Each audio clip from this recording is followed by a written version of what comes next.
অনেক বাস দুর্ঘটনা থেকে এই দুর্ঘটনাটি সত্যি আলাদা।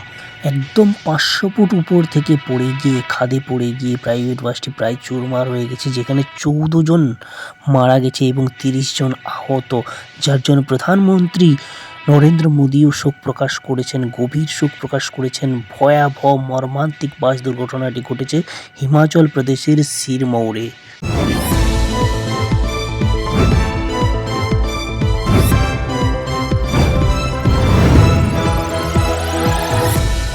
আপনাদের সামনে আমি বাসটির অবস্থা তুলে ধরছি। দেখুন ৫০০ ফুট উপর থেকে পড়ে কীরকম চুরমার অবস্থায় বাসটি পাওয়া গেছে এবং তার ভিতরে যাত্রীদের অবস্থা করুণ অবস্থা।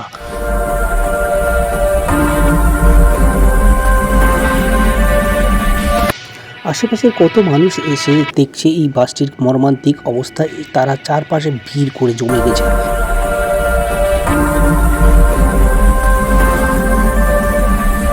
এক সেকেন্ডের জন্য হলেও আপনি ভাবুন যে যার বাড়িতে হয়েছে বা যার বন্ধু পরিজন পরিচিতির মধ্যে ঘটেছে এই ঘটনাটি, তাদের সেই করুণ অবস্থা, তাদের শোচনীয় অবস্থা, কীরকম পরিস্থিতিতে তারা এখন আছে।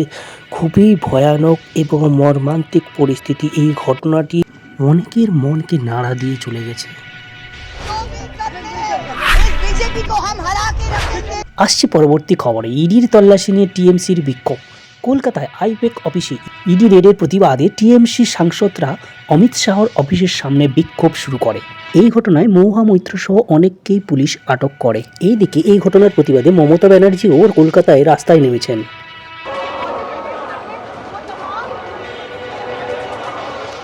এই ঘটনাকে কেন্দ্র করে বাংলার মানুষ এখন হতভম্ব। মানুষ বুঝতেই পারছে না যে ইডি থাকা সত্ত্বেও কী করে মমতা ব্যানার্জি ফাইল নিয়ে বেরিয়ে গেলেন। ভিডিওটি কেমন লাগলো আপনি অবশ্যই কমেন্ট করে যাবেন এবং শেয়ার সাবস্ক্রাইব অবশ্যই করবেন এরকম নতুন নতুন খবর পেতে। ধন্যবাদ।